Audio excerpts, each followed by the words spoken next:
교재는 112페이지 피시면 되세요. 112페이지 가시면 실무 분계랑 실무 이론이 같이 나와져 있을 거고요. 1번부터 5번까지가 분계 내용이시고, 그리고 6번부터 11번까지가 이론 문제라고 보시면 되시는데, 분계가 문항수가 작죠. 네, 무형자산은 유형자산하고 비교해 봤을 때 출제 빈도가 그렇게 높다고 보기는 어렵습니다. 특히나 분계 쪽 같은 경우는. 그래서 분계 나오는 부분은 취득하는 것도 단촐해요. 개발비로 보는 거, 외부에서 돈 주고 구입하는 거, 그 정도 문제를 내고요. 그리고 결산할 때 상각하는 부분, 그리고 내가 팔았다는 부분, 그거 말고는 낼 문제가 없다 보니까 출제 부분에 문항수 상으로 보면 매우 적게 출제가 되는 쪽이라고 보시면 될 것 같습니다. 자, 1번 문제부터 볼게요. 한국대학에 의뢰한 신제품 개발에 따른 연구용역비 1,000만 원을 보통 예금 계좌에서 이체 지급하였다라고 얘기를 해요. 그러면 지금 여기서 중요한 건 신제품 개발과 관련된 연구용역비예요. 우리가 자체적으로 개발을 하실 수도 있지만 그런 걸 전문적으로 하는 사람한테 의뢰를 하기도 하거든요. 그러면 그와 관련된 비용이 지출이 됐다라는 얘기고요. 그리고 돈은 뭐로 줬냐면 보통예금에서. 그러면 보통예금은 감소시켜 주시면 되는 거니까 대변에 자산의 감소 그대로 기재하시면 되시고, 그럼 이제 차변에 누굴 쓸 거냐는 거죠. 왜냐면 우리가 연구 단계로 볼 거냐 아니면 연구 단계를 넘어서서 개발 단계로 볼 거냐라는 구분을 해야 되잖아요. 연구 단계였다라고 하면 연구비라고 하는 비용 처리를 하셔야 되고, 개발 단계였다라고 하면 인식 요건 충족에 따라서 우리 달라지죠. 그래서 내가 지금 현재 개발의 요건을 충족하지 못했다라고 하게 되면 이 부분은 비용 처리가 되는 거죠. 다만 개정 과목을 경상개발비라는 걸 쓴다라고 말씀을 드렸었고, 그런데 충족이 된다라고 얘기가 되면 이 부분은 자산인 개발비라는 걸 사용하셔야 되겠죠. 그러면 이런 얘기는 우리 시험지 지문에 써 있을 거예요. 그래서 지금 가로치고 내용을 보시면 무형자산으로 처리해라 라고 되어 있죠. 그러면 이 부분은 개발비로 처리해라 이런 얘기가 되고요. 또는 무형자산 인식 요건을 충족하였다 이렇게 줄 겁니다. 그러면 뭐로 쓰시라? 그때도 개발비. 그런데 미충족이라고 하시면 경상개발비라고 처리하시면 되세요. 경상개발비는 최근에 출제를 시작했어요. 그러니까 재밌는 게 뭐냐면 연구비나 경상개발비는 이론에서 계속 지속적으로 물어요. 근데 분계 문제로는 잘 안 냈었거든요. 근데 대체적으로 무형자산 인식 요건을 냈었다는 거죠. 근데 인식하지 않은 문제를 출제를 시작을 했어요.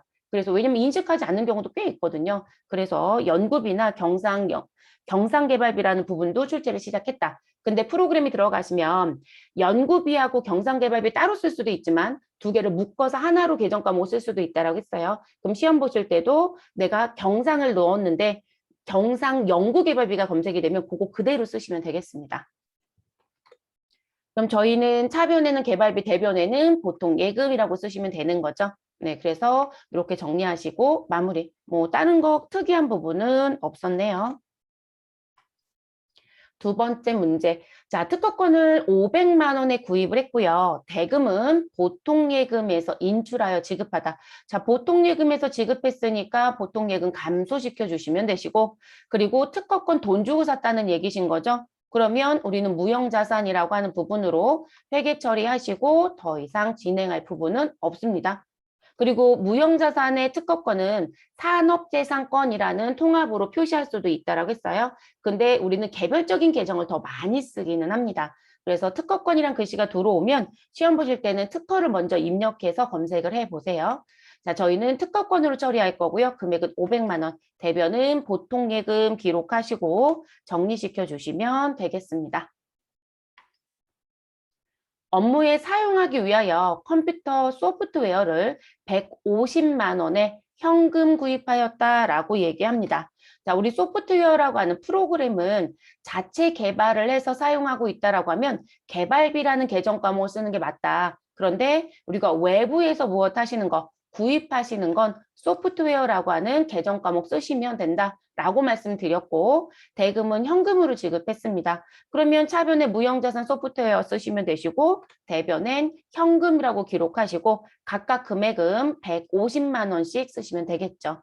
그리고 이제 요 부분 제가 무슨 말씀 드린 적 있었냐면 무형자산 수업할 땐 얘기 안 했었고요. 유형자산 수업했을 때 최근에 국가가 풀고 있는 정책 자금이 정말 많다. 근데 그 정책 자금이 정부 보조금 또는 국고 보조금의 성격을 갖고 있다. 라는 부분 말씀을 드렸어요. 근데 그냥 지원받고 끝나지면 영업의 수익으로 처리하거나 내가 지출했던 비용을 보상받으면 비용을 소멸시키시면 된다. 이런 말씀을 드렸었고, 그리고 내가 자산을 취득하는 과정 중에 받은 정책 자금이었다, 정부 보조금이었다, 국고 보조금이었다라고 하시면 자산의 차감 계정으로 가시라고 했었죠. 근데 그 부분 때문에 이제 말씀드렸던 게 작년에 최대 이슈, 그거로 돈을 정말 많이 번 기업도 있더라고요. 그래서 그 부분의 최대 이슈가 그 바우처 사업으로 지원했던 정책 자금이 있었다라고 해서 그래서 그게 이제 400만 원이었었는데 그 400만 원이 최대 한도인 건데 거기 10%는 회사가 부담을 해요. 그러니까 국가가 지원하는 건 360, 내가 내는 건 40만 원. 근데 그 부분으로 프로그램 구입을 상당히 많이 하고 또는 플랫폼을 사용하는 분들도 있었다고 했어요. 근데 그걸 비품으로 처리하는 얘기가 너무 많이 돌아다니고 있다. 조심하시라고 말씀드렸었죠. 근데 그건 누가 봐도 소프트웨어입니다, 여러분. 소프트웨어로 처리하시고 그리고 국가한테 받았던 우린 400만 원 오롯이 다 썼다 그러면 360은 내 돈이 아니잖아요. 그러면 그 360은 국고 보조금이라고 회계 처리를 하시고 소프트웨어에 차감 계정을 주셔야 돼요. 그리고 유형자산에서 배웠던 것처럼 결산하실 때 매 회마다 무엇 하셔야 된다? 삼각하고 정리시키셔야 돼요. 그래서 그 부분들도 알아두셔야 되는 부분. 시험 출제는 한 번도 한 적 없어요. 무형자산 쪽은 아예 국고보조금 거론 자체를 하고 있지 않아요. 그런데 알아두셔야 될 것 같아서 한 번 더 말씀을 드렸습니다.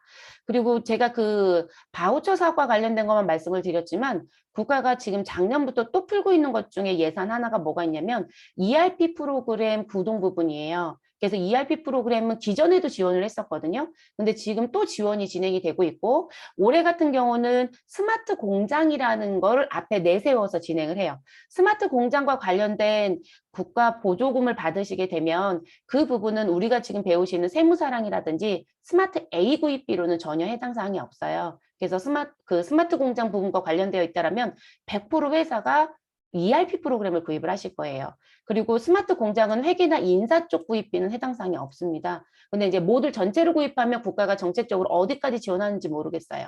그래서 이 스마트 공장은 물류 생산 관련된 지원금이에요. 그래서 ERP 안에 뭐 구매도 있고 영업도 있고 뭐 생산도 있고 뭐 재고 자산 관리도 가능하고 이런 프로그램들이 탑재되어 있는 게 시판이 되어서 판매가 되고 있거든요. 그 자금을 지금 현재 지원하고 있어요. 네, 지원하고 있어서 그것도 정책 자금이 들어와져 있다라는 거. 그래서 회계 처리는 항상 고민을 조금 하셔야 될 것 같아요. 그런 거. 자, 네 번째 문제로 넘어가겠습니다. 보유 중인 특허권이 있었고요. 그리고 우리는 감가상각은 직접법에 의해서 한다라고 했었죠. 그래서 우리가 무형자산 상각을 하게 되면 차변에 상각비를 쓰시고 대변에 해당되는 자산을 직접 감소시키셔라. 그게 직접법. 자, 그래서 우리가 장부에 조회를 해서 보여지는 금액은 무엇이다? 미상각 잔액만 보여질 것이다. 그래서 누계액이 따라다니진 않는다라고 말씀을 드렸습니다. 그래서 그 특허권의 장부 금액은 현재 1,500만 원입니다. 자, 1,500만 원짜리를 나는 얼마에 2천만 원에 매각. 그러면 여러분 처분한 금액은 얼마이고 우리 2천만 원이고요. 그리고 장부의 금액은 1,500이니까 우리는 차이만큼인 500만 원에 무엇이 발생할 것이다. 이익이 발생할 것이다. 라는 결론이 사실상 나게 되겠네요. 여기 매각하고까지 끊어보시면. 자, 그리고 대금은 보통 예금으로 입금되었다라고 합니다. 그러면 보통 예금은 증가시켜 주시면 되고요. 그리고 우리는 항상 파는 시점까지 무엇을 고려한다? 감가상각을 고려하셔야 된다고 했죠. 내가 사용 중이라면. 사용이 완료된 자산이 아닌 이상은 우린 반드시 하셔야 된다고 했어요. 그런데 당기분에 대한 감가상각은 무엇 하지 말아라. 고려하지 말아라 라고 했으니까요. 우리는 500만 원 모두 다 이익 처리하시고 끝내시면 되는 부분입니다. 자, 그러면 어느 변을 먼저 쓰시든 여러분 편리한 대로. 자, 저는 차변에 보통예금 2천만 원 먼저 쓸 거고요. 그리고 대변엔 가지고 있었던 특허권 장부금액 1,500만 원 장부에서 제거해 주시고, 그리고 우리 무형자산 처분 2, 그리고 이 부분은 영업과 관련이 없는 수익이죠. 그래서 영업의 수익 계정 500만 원 기록하시고 정리하시면 되겠습니다. 됐을까요? 자, 그 다음 문제로 또 넘어가 볼게요.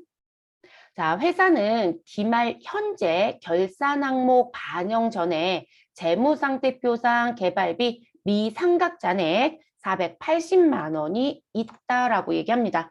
자, 여러분 이 개발비 미상각 잔액이라는 표현은 다른 말로 얘기하면 내가 장부를 열었을 때 보여지는 금액이겠죠. 그래서 장부가액이라고 표현하시면 되시고, 자, 그리고 요거는 조금 갖고 가야 될 얘기가 좀 있어요. 네, 본 수업 때 안 했던 부분이 추가가 될 거예요. 자, 개발비는 전기 초에 설정되어 전기 초부터 사용하였고, 자, 우리 개발비는요, 전기 초에 개발비로 계상을 했었고, 그리고 사용을 언제부터 했다? 설정했던 시점부터 바로 사용했나 봐요. 그래서 전기 초부터 사용하였다. 여러분, 이렇게 시험지에요. 초라는 글씨가 들어오면 1월로 보시면 됩니다. 1월. 그래서 전기초, 단기초, 그럼 1월 이렇게 보시면 되세요. 그래서 우리는 1월이고요. 전기니까 지금 저희가 수업하는 시점을 놓고 보면 2020년 몇 월이다? 1월이다. 이런 얘기가 되겠죠. 그래서 그때부터 사용을 하였고 모든 무형자산은 사용 가능한 시점부터 몇 년 동안 회사는 상각하고 있다. 5년 동안 상각하고 있다. 그런데 지금 여기 여러분 무슨 법으로 상각한다는 얘기가 없어요. 제가 말씀을 드렸죠. 유형자산에서 배우셨던 상각 방법을 무형자산에서 동일하게 쓴다. 그래서 합리적인 방법으로 상각을 하세요라고 하는데 정률법은 우리 원칙은 무형자산의 잔존가치는 없다. 이렇게 시작을 했어요. 그렇죠? 원칙은 0이다. 다만 부의 영업권이 있을 수 있기 때문에 예외가 있는 것이다 라고 말씀을 드렸었거든요. 그러면 0이기 때문에 우리 정률법으로 상각은 못한다고 했죠. 정률법은 루트 안에 계산 공식에 뭐가 있다. 잔존가치를 가지고 나누기 값이 있다라고 했었죠. 근데 0인데 나눌 수가 없을 거니까. 그러면 정률법은 그렇게 해서 이제 탈락이 돼요. 그러면 결론적으로 정액법, 그리고 연수학계법, 뭐 이중체감법, 생산량 비례법 이런 거 가지고 하셔야 되겠죠. 그런데 대체적으로 정액법과 생산량 비례법을 써요. 그래서 시험지에 아무 말이 없으면 사실 저는 써주는 게 맞지 않느냐라고 하는 입장이에요. 그래서 아무 말이 없으면 우리는 정액법으로 생각한다. 이렇게 보시면 되고요. 그리고 여기가 만약에 아무 말이 없었고 개정 과목이 개발비가 아니라 영어권이었다라면 전혀 하자가 없는 거죠, 여러분. 왜냐면 저희가 합리적인 방법을 선택할 수 없다라면, 결정할 수 없다라면 정액법으로 생각하세요라고 배우셨고, 그리고 누구는 영어권은 무조건 정액법이었어요. 그러니까 영어권에 대해서는 생각 방법을 얘기하지 않아도 무조건 정액법을 생각을 하셔야 되겠죠. 그래서 그런 것도 좀 알아두셨으면 좋을 것 같습니다. 자, 그럼 저희는 무형자산 상각을 하게 되면 저희 직접법으로 회계 처리해요, 여러분? 간접법으로 회계 처리해요? 직접법이에요. 직접법. 그러면 지금 현재 요 얘기를 가지고 정리를 해볼게요. 자, 우리는 일단 취득의 시점을 언제로 보시면 되죠? 취득 시점. 자, 취득의 시점은 몇 년도? 2020년도 1월로 보시면 되는 거죠. 1월. 자, 그리고 이때부터 나는 사용을 시작하였다. 그래서 우리는 사용 시점부터 몇 년 동안 5년에 걸쳐서 그래서 사용 시점부터 5년에 걸쳐서 무엇하겠다? 상각을 하겠다. 이렇게 표현을 했습니다. 그리고 우리는 상각의 방법은 무슨 법으로 가겠다? 정액법으로 가겠다. 이렇게 표현을 했었죠. 정액법. 됐을까요? 자, 그러면 여러분 저는 지금 이렇게 가지고 있는 미상각 잔액이라고 하는 장부가액 480만 원은 상각을 한번 한 거이지 않을까요? 그쵸? 자, 그래서 지금 저는 2020년도 1월에 샀으니까 저희는 이거 우위로 쓸게요, 여러분. 2020년도 12월 31일 결산 시점에 무엇을 했을 것이다. 나는 무형자산 상각을 했을 것이다. 이렇게 알아두셔야 되겠죠. 그럼 정액법에 의한 상각은 어떻게 하셔라? 우리는 사가지고 온 금액이 있죠, 여러분. 그러면 취득 원가에서 무엇을 빼시고 잔존가치를 빼시고 그리고 누구로 나누시면 되신다? 우리 내용 연수로 나눠주시면 된다. 이렇게 배웠단 말이에요. 이거 그대로 쓰시는 거예요. 자, 그러면 지금 2020년 12월 31일에 취득 시점 2020년 1월에 얼마 주고 샀는지는 알 수는 없지만, 그쵸? 금액을 주진 않았어요. 얼마 주고 샀는지 알 수는 없지만, 어쨌든 이 부분에 의해서 나는 상각을 했고요. 그리고 회계 처리를 어떻게 쓸 것이다. 우리는 차변에 뭐라고 쓰고, 무형자산 상각비라고 썼겠죠. 그래서 무형자산 상각비라고 하는 계정 과목으로 회계 처리를 했습니다. 자, 그리고 상대편 대변에는 누구를 썼을 것이다? 우리 지금 개발비 생각하고 있는 거죠? 그러면 대변엔 개발비라고 써서 개발비를 무엇했을 것이다? 차감했을 것이다. 이렇게 얘기가 되는 거죠. 그럼 이 부분을 하고 난 금액이 얼마이다? 480이에요. 이해되셨을까요? 그러니까 상각 1년을 했다라는 얘기인 거죠. 그래서 2020년도에 얼마를 주고 샀는지는 지금 상황에서는 사실상 이거 역으로 추적하면 추적이 되겠지만 얼마인지 모르지만 취득 원가에서 잔존가치 0을 빼고 그리고 우리는 내용연수 몇 년으로 나눠서 5년으로 나눠서 1년에 상각비가 나온 회계 처리가 되었다. 근데 여러분 정액법의 특징은 뭐예요? 매 회마다 상각비가 같다이죠. 자, 그래서 이게 이제 시험에 나오면 조심하실 게 뭐냐면 이렇게 4,800만 원을 주면 아, 상각을 5년 동안 한다고? 그래서 뭘 하시냐면 아, 나누기 5 하면 되겠지. 이렇게 얘기를 하세요. 그런데 지금 이 금액은 대변에 있었던 개발비를 차감한 잔액이에요. 그러니까 지금 그래서 미상각 잔액이라고 썼고 또는 장부가액이라고 쓰고 또는 시험에서 이렇게 내기도 합니다. 장부에 보여지는 또는 재무상태표에 보여지는 개발비는 우리 장부금액이다. 그러니까 금액을 아예 거론 안 해요. 입으로 거론을 안 하고 이런 요건만 줘요. 그러면 저희는 거기다 단서를 뭐 줄 거냐면 지금 장부에 있는 개발비는 유일하게 하나밖에 없다. 그러니까 지금 개발비라고 해서 나와져 있는 부분이 여러 종류에 대한 개발비면 상각할 때도 다 나눠서 상각을 하셔야 되는 게 맞아요. 왜냐면 사용 시점은 다 다르기 때문에. 그런데 유일하다라고 하면 그거 하나밖에 없는 거예요. 그럼 그거 하나 가지고 준 조건을 삼각하시면 되는 거거든요. 그러면 여러분들이 학계전액 시산표라든지 재무상태표에 가서 개발비를 조회를 하면 480이 떡 떠 있을 거라는 거죠. 근데 그 480은 전년도의 삼각비를 뺀 금액이에요. 그렇기 때문에 우리는 나누기 5가 아니라 지금 전체 5년에서 삼각한 연수 1년을 빼셔야 돼요. 그러면 나는 삼각하지 않은 연수가 몇 년이다? 4년이에요. 그래서 새로 산, 올해 취득한 부분이고 올부터 삼각을 해요라고 하시면 5년을 가지고 삼각을 하신 게 맞아요. 그런데 우리 지금 무슨 부분? 과거에 취득했던 거면 삼각한 연수를 내용연수에서 무엇 하셔라? 매해마다 빼셔서 삼각을 하셔야 됩니다. 그래서 전기에 취득을 했으니까 이 부분 같은 경우는 우리 삼각하실 때 어떻게 하신다? 자, 미삼각 잔액이라고 얘기했던 480만 원을 무엇으로 나눠라? 잔존 내용 연수로 나눠라. 그러면 5 마이너스 1 하면 4이죠. 그럼 여러분 내년에 가서는 삼각하실 때 어떻게 해야 될까요? 나누기 3을 하셔야 되겠죠. 그 다음 연도에는 나누기 2를 하셔야 되고요. 근데 이 실수를 생각보다 많이 하세요. 이런 문제를 내버리면. 그래서 실수하지 않으셔야 되는 부분. 그래서 올해 신규로 취득한 자산을 올부터 사용하기 시작을 해서 삼각을 하는 건지 아니면 과거에 취득했던 건지를 꼭 확인하셔서 무엇 하셔라? 정리하셔라. 그래서 이 잔존 내용 연수라고 하는 표현은 조금 전에도 말씀을 드렸지만 우리가 삼각하고자 했던 삼각 연수가 있을 거고요. 또는 삼각 기간. 그럼 그게 5년이다. 그리고 여기에서 무엇을? 삼각한 연수라고 표현하면 더 낫겠네요. 삼각한 연수를 빼는 거예요. 됐을까요? 그래서 그렇게 갑니다.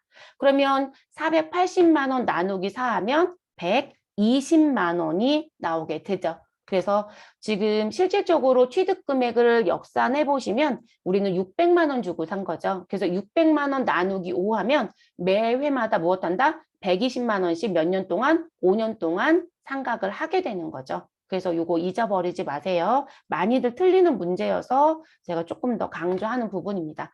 그럼 차변은 직접법으로 회계 처리하실 거니까 무형자산 상각비 120만 원 쓰시고요. 대변엔 개발비라고 쓰시고 120만 원 기록하시면 됩니다. 그래서 요거 전산실무 들어가면 제가 또 하나 설명을 드릴 거예요. 우리가 유형자산 등록하는 문제를 냈다. 그런데 과거에 취득했다라고 하면 그냥 프로그램 상태에서 기초가액이라는 부분에 내가 얼마를 넣고 600만 원을 넣고 전년도에 상각했던 금액 120만 원을 넣어서 나는 미상각 잔액이 480이야. 이렇게 입력하는 원리거든요. 그런데 지금 현재 무형자산 같은 경우는 간접법으로 상각을 하는 게 아니라 직접법으로 상각을 하잖아요. 그래서 프로그램에 입력하실 때요. 우리는 남겨져 있는 금액을 넣어주셔야 돼요. 그러면 결론적으로 내가 전년도에 취득을 했고 그리고 무엇하였다라면 금년도에 프로그램 처음 구입해서 우리 프로그램에 갖고 있었던 고정자산 등록을 한다라고 하면 나는 얼마 주고 샀어요 라고 했었던 이 기초가액 입력하는 자리에 600만 원 주고 산 게 맞거든요. 얘는 지금 원래 채취 금액이 600이에요. 근데 그 600만 원을 넣는 게 아니라 얼마를 넣어야 된다? 480만 원을 넣어야 돼요. 그리고 얘 상각 몇 년 했어? 1년 했어. 전년도에 우리 발생이 돼서 그때부터 상각했거든. 그러면 우리는 그 부분에 감가상각 누계액이라고 하는 입력 부분이 있어요. 전기까지의 누계. 그 자리에 120만 원을 넣어요.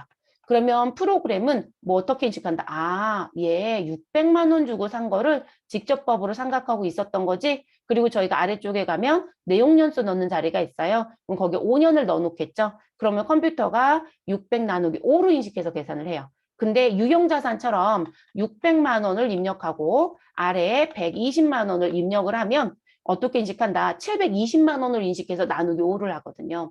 그것도 프로그램 특징이에요. 그래서 이게 지금 알아두셔야 되는 부분. 시중에 나와 있는 상용 프로그램들이 전체적으로 다 이렇게 입력해요. 그래서 이 문제가 나오면 죄다 틀려요. 왜 틀리냐면 시험 문제가 무형자산보다는 유형자산 포커스가 많아요. 그러니까 무형 쪽에 특이하다라고 자꾸 얘기를 하시는데 이게 직접법이기 때문에 프로그램 입력도 그렇게 하는 부분입니다. 그래서 이런 건 알아두셨으면 해요. 뒤에 실기 때 또 얘기할게요, 여러분. 전산실무 할 때. 자, 6번째 문제로 넘어가겠습니다. 자, 다음 중 일반 기업회계 기준상 무형자산에 해당하는 항목으로만 묶어 놓은 것은 네, 이런 문제가 사실 조금 더 어렵죠, 여러분. 다 찾아야 되니까. 자, 그러면 일단 특허권 해당 사항 있네요. 그러면 A 들어와야 되고요.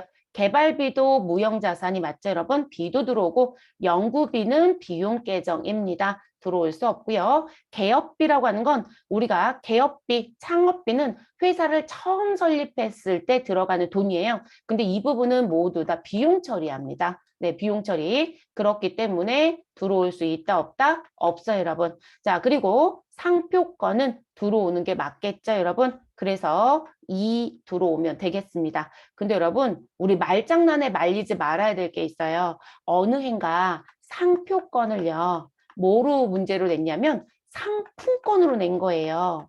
그런데 글을 잘못 읽고 나온 거죠. 상품권을 자기가 마음속으로 상표권을 읽은 거예요. 아, 그래서 맞다라고 했는데 답이 나왔는데 아닌 거죠. 여러분, 상품권은 우리 유가증권에 속하는 부분이죠. 그래서 상품권은 해당 사항이 없어요. 그러니까 이렇게 말장난을 살짝 치기도 해요. 그래서 상표권만 해당이 됩니다. A, B, E 찾아주시면 되겠네요. 답은 3번인가요? 네, 3번으로 체크해 주시고 마무리.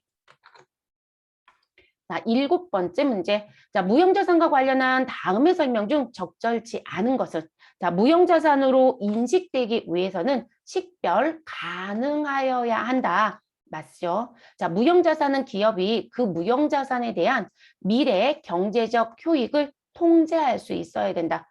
자, 통제도 가능해야 되고요. 나한테 유입될 가능성도 있어야 되겠죠. 자, 내부적으로 창출한 영업권은 내부 창출입니다. 내부적으로 창출한 영업권은 원가를 신뢰성 있게 측정할 수 없을 뿐만 아니라 기업이 통제하고 있는 식별 가능한 자원도 아니기 때문에 자산으로 인식하지 않는다. 어렵다라고 했죠. 금액을 얼마라고 얘기할 거냐. 아니 고객의 충성도를 선호도를 얼마라고 측정할 거냐. 사실 어렵다라고 얘기했습니다. 맞는 표현이고요. 자, 내부적으로 창출한 모든 무형자산은 무형자산으로 인식할 수 없다. 자, 우리 내부 창출에 대한 부분에 인정이 안 되는 건 영업권만이죠. 그리고 누구에 대해서는 개발비도 내부 창출이고 산업재산권도 일종의 내부 창출로 들어갈 수 있거든요. 그렇기 때문에 모든 자가 붙으면 안 된다라고 말씀을 드렸습니다. 이건 교재에 있었던 예제하고 4번의 문구가 동일하네요. 자, 8번째 문제. 일반 기업회계 기준상 무형자산으로 계상할 수 없는 것은? 이라고 묻네요. 자, 첫 번째 문제 보시면 합병 등으로 인하여 유상 취득한 영업권. 자, 요거만 인정한다고 했으니까 요거는 무형자산 맞습니다. 자, 기업의 프로젝트 연구 단계에서 발생하여 지출한 연구비. 자, 요거는 계상할 수 없죠. 네, 요 부분은 비용 처리하세요라고 얘기했습니다. 그러면 계상할 수 없는 거 찾아달라고 했으니까 답은 2번.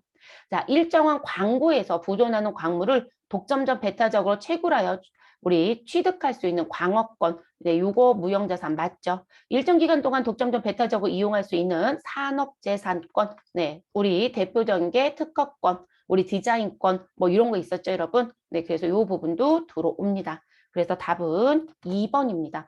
근데 이 문제 같은 경우는 어떤 의미예요, 여러분?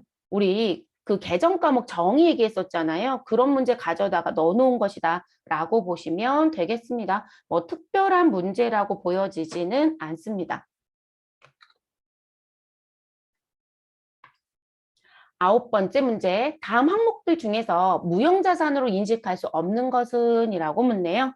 자, 향후 5억 원의 가치 창출이 확실한 개발 단계에 2억 원을 지출하여 성공한 경우, 여러분 개발 단계니까 연구 단계는 벗어났어요. 그리고 미래에 2억 원의 우리 2억 원을 지출해서 미래에 얼마? 5억 원의 가치 창출이 확실하답니다. 금액을 신뢰성 있게 측정할 수도 있고요. 그리고 우리가 이건 당연히 식별이 가능하다라는 얘기로 들어갈 수 있는 거니까 이 부분은 우리가 개발비라고 해서 회계 처리해 놓으시고 삼각하시겠죠. 네, 이 부분은 무형자산으로 인식할 수 있습니다. 자, 내부 창출한 상표권으로서 기말 시점에 회사 자체적으로 평가한 금액이 1억 원인 경우, 아니 여러분 내가 상표권을 등록을 하고 얼마 들어간 게 있어요 라고 얘기할 수 있는 건 가능한 얘기겠지만 내 스스로가 상표권이 얼마라고 가치를 평가했다는 얘기잖아요. 아, 이건 안 되죠, 여러분.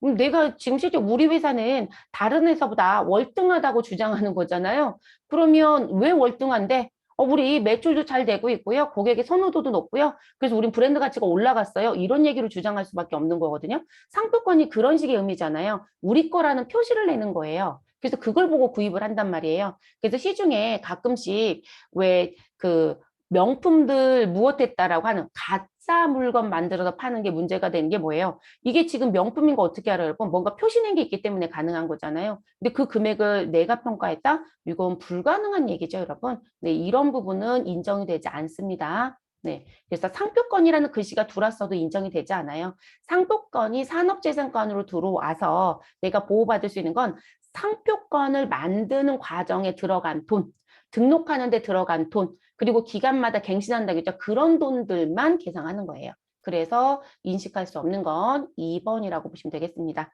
자, 통신기술과 관련한 특허권을 무엇하였다? 출원하였다. 그리고 그거 출원하는데 얼마가 들어갔다? 1억이 들어갔다. 그럼 우리는 출원일로부터 법의 보호 몇 년을 받을 수 있다? 20년의 보호를 받을 수 있다. 그게 특허권이었죠, 여러분? 그러면 이 부분 들어가야 되겠죠. 자, 12억 원인 저작권을 현금으로 샀답니다. 그러면 이 부분도 우리 지적재산권이니까 요거 인정이 돼야 되는 거죠. 네, 그래서 답은 2번입니다. 우리 이거 업무 가시면 실무자가 뭐 물어보신 적 있었냐면 음, 어, 왜 우리 동화책 이런 소설책 이런 책들이라든지 이런 게 있잖아요. 근데 작가한테 얼마를 인쇄를 해서 얼마를 팔겠다는 계약을 한 거예요. 근데 그 계약이 재밌는 게 뭐냐면 이분들이 계약을 어떻게 하셨냐면 판매한 부수에 얼마의 인세를 주겠다라고 계약을 하신 게 아니라 그냥 2021년도부터 5년 동안 이 사람이 찍어서 파는 부분으로 얼마 받겠다라고 그냥 한 거예요. 그러니까 부수도 표시를 안 했더라고요. 그러면 5년치에 대한 대가를 지불을 했을 거예요. 그리고 상대편 같은 경우는 뭐 작가이든 개인적인 성향을 갖고 있는 사람일 거고요. 제가 개인적인 성향이라는 건 사업자 등록증이 없다는 표현이에요. 그럼 회사 입장에서는 그 부분과 관련돼서 돈을 지급을 했다. 그럼 저작권에 대한 걸 산 게 아니라 그냥 몇 년 동안 쓰겠다라고 계약한 부분이에요. 그거는 실질적으로 여러분 여기 안 들어옵니다. 다만 그거 조심하실 건 제가 5년치 비용을 지불했잖아요. 그거 성급 비용 정리하셔야 돼요. 그러니까 지금 그게 만약에 5억 원을 줬다. 그러면 그 5억 원이 내가 5년 동안 쓰기로 빌려 쓰기로 하고 5년에 대한 대가를 지불한 거거든요. 독점 계약을 해요. 그런 계약을 하면 그러면 저희는 그걸 다 수수료 비용으로 5년치를 처리를 한꺼번에 하시면 안 된다는 거죠. 한꺼번에 다 줬더라면 모두 다 비용 처리해 놓으셨다가 결산할 때 무엇 하셔야 돼요? 성급 비용 계상하셨다가 우리 1년마다 무엇 하시는, 정리하시는. 그러니까 우리가 보험료로 문제를 풀다 보니까 자꾸 1년짜리만 푸는데 그게 아니라 기간이 긴 것도 있어요. 그거 조심하셔야 되고요. 그리고 또 하나 조심하실 건 상대편이 개인이라고 말씀을 드렸어요. 그러면 개인한테 제가 돈을 줄 때 뭘 떼야 된다? 세금을 떼셔야 돼요, 여러분. 자, 인세 성격인데 이 부분이 그런 식으로 주면 사업소득으로 신고도 될 수 있거든요. 그래서 어떤 분은 사업소득으로 3%를 떼고 신고했다고 그러고 어떤 분은 기타 소득으로 20%를 떼고 신고했다라고 해요. 그래서 그 성향을 조금 맞춰보셔야 되고 저 같은 경우는 인세를 받는데 한 곳은 기타로 받아요. 근데 한 곳은 사업으로 받아요. 왜냐면 한 곳은 제가 작업하는 부분에 몇 건에 얼마로 계약한 부분이거든요. 그렇게 되면 저는 책이 팔리는 부수로 받는 게 아니에요. 그러면 사업소득으로 그냥 들어갈 수도 있어요. 그래서 인세도 성향이 좀 다를 수 있다는 거. 자, 그리고 이제 이게 기타 소득으로 들어갔을 때 또 하나 조심하실 게 뭐냐면 사업이든 기타이든 제가 주는 건 일시로 다 줬어요. 5억을. 그런데 상대편의 입장에서는 그게 1년의 소득이 아니라 5년의 소득이잖아요. 그러면 원천징수 신고할 때 무엇 하셔야 된다? 나눠서 신고해 주셔야 돼요. 그러니까 1년치, 1년치, 1년치, 1년치, 1년치. 근데 그거 모르신 분은 5억을 한꺼번에 신고하세요. 그러면 국세청에서는 이게 5년치 소득이 1년치 소득을 인식하거든요. 저는 억울하죠. 그거 5년에 걸쳐서 세금을 나눠내야 되는 건데. 그것도 고민하셔야 되세요. 그래서 실물 가시면 그런 비용들이 있을 수가 있어요. 이 무형자산 쪽 갖고 있는 사람을 계약하는 부분. 그래서 빌려 쓰는 건지 진짜로 돈 주고 사갖고 와서 내게 되는 건지 그걸 구분하셔라. 내게 되는 건 무형자산, 빌려 쓰는 건 수수료 계정 처리하시는 거예요. 요 얘기가 나와서 또 말씀을 드렸습니다. 답은 2번. 자, 그 다음 문제로 넘어갈게요. 다음은 무형자산에 관한 설명이고요. 잘못된 것은 이라고 묻네요. 자, 무형자산의 삼각 방법은 자산의 경제적 효익이 소비되는 형태를 반영한 합리적인 방법이어야 된다. 그렇죠. 그래서 무형자산 삼각 방법은 무엇이다? 우리 합리적인 방법 중에 선택기를 해라. 다만 선택이 어렵다라면 정액법 이렇게 얘기했었습니다. 자, 그리고 두 번째 무형자산 상각 방법에는 정액법도 있고 체감 잔액법, 정률법 등에 해당되는 체감 잔액법도 있고 연수 합계법도 있고 생산량 비례법 등이 있다. 맞죠, 여러분? 유형자산 상각비 그대로 준용해서 쓴다.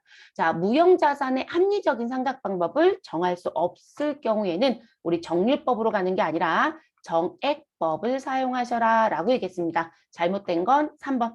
자, 무형자산의 상각이 다른 자산의 제조와 관련된 경우에는 무엇으로 가시고? 제조 원가로 가시고. 자, 그렇지 아니한 그 밖의 경우에는 판매비와 관리비로 계상한다라고 얘기했습니다. 우리 배웠던 거 그대로 지문으로 전부 다 출제가 되죠. 이게 무형자산의 문제의 특징이에요. 네, 시험 문제의 특징이 이런 식으로 출제가 됩니다. 자, 11번째 문제.